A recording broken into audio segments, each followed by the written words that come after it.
everyone, welcome back to a new video on my channel.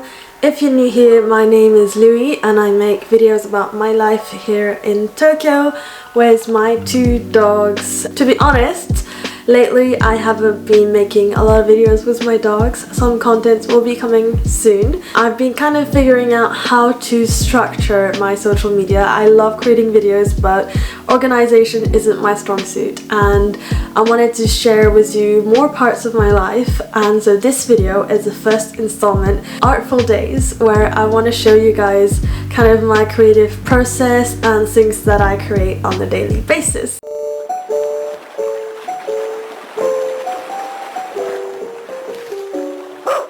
Apart from last year where I took a year off as a break, I've been, for the longest time ever, making these really extra Halloween costumes. I just enjoy the creative process and just going crazy with crafting. I'm gonna put some photos around here.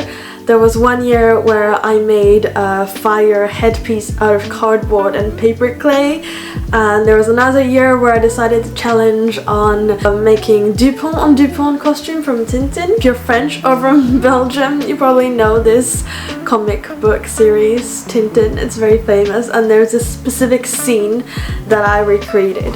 So this year I got really into this game, Kirby. I played the full game in like less than a month. I geeked out on this and I really loved all the kind of headpieces that Kirby gets throughout these powers, and my ultimate favorite one was the Deep Sleep power. It just felt so fall, so cozy, just so in line with my aesthetic. And so I wanted to create this headpiece for Halloween and, you know, create this whole Kirby costume getup.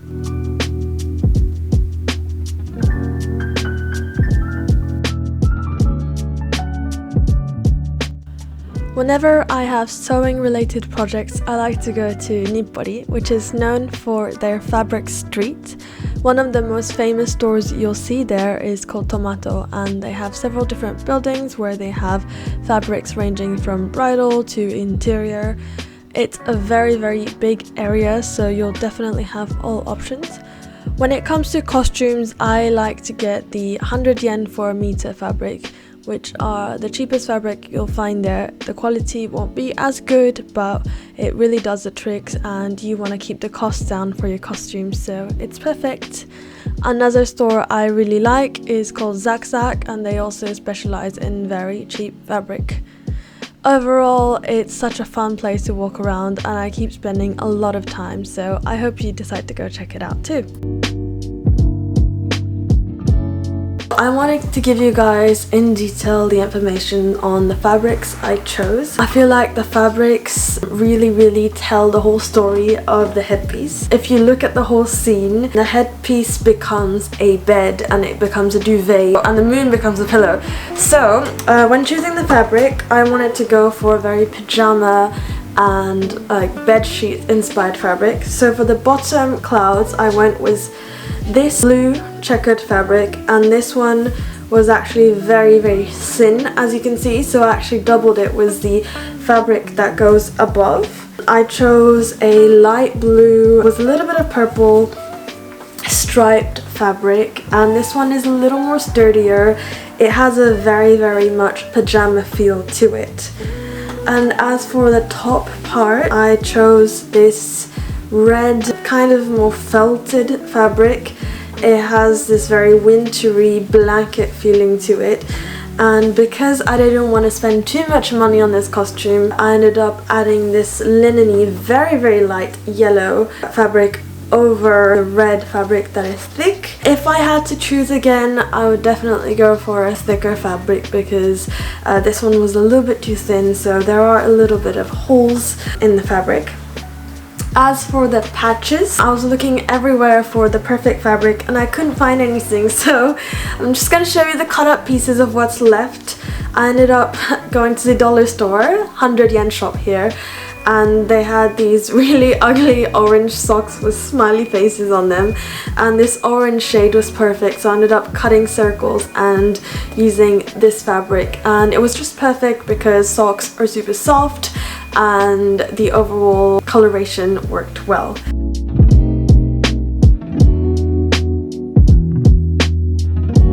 Welcome to my office space, and I obviously look a lot more presentable today.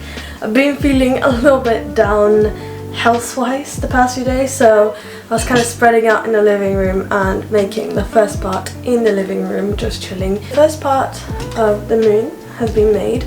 I will admit I've been terrible with filming, but just to explain what I've done is that I cut out a crescent shape and another crescent over it because this fabric was very thin, so I layered it kind of like a patchwork, and then I did some hand embroideries of constellation. I made a pom-pom and I stuffed this with a old cushion that I had laying around. I was gonna put a wire in, but just stuffing it was very much enough to make it hold very straight. We still have some details such as the orange patches and the blue embroidery crosses to put on this, but I will be doing that later because I want to figure out how to make the clouds that will be the main part of the hat. Because I forgot to film myself talking about it, here I am via voiceover to explain in detail how to make the cloud bonnet.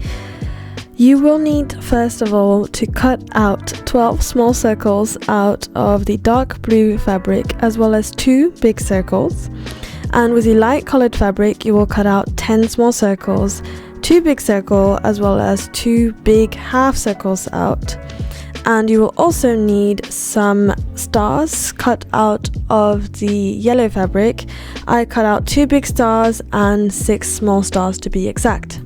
So on some of the cushions there are some stars, so for that I pinned the star onto the fabric and I sewed them in advance with my sewing machine. The detail isn't great, but it was the easiest and fastest way to put the stars onto the fabric. To make the individual cushions, you will place your fabric with the wrong sides facing out and sew along the edges of the circle, leaving a small slit in order to be able to flip it back inside out. And once you stuff it, your cushion is ready. I will also leave a more in detail explanation in the description box below. Once all of your cloud cushions are ready, you are going to sew them each individually by hand.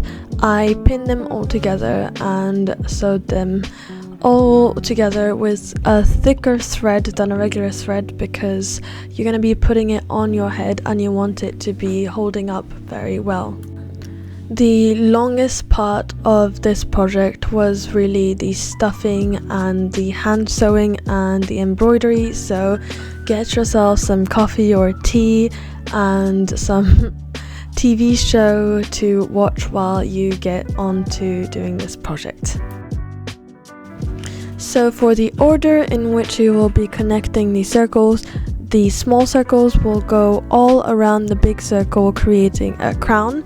As for the second level, you will be using the half circle that you cut out of the big one so that it looks like the clouds are kind of overlapping, and you will use the big light colored circle to seal everything together, and once you connect everything it should be making a dome shape, making the whole thing become a bonnet.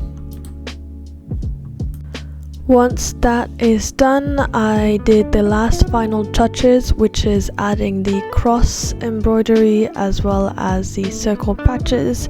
I just cut out a circle, pinned it and hand sew them down. And lastly, I used my husband, who is working as a model, to put the cloud onto the bonnet, and that as well you will have to hand sew it on together.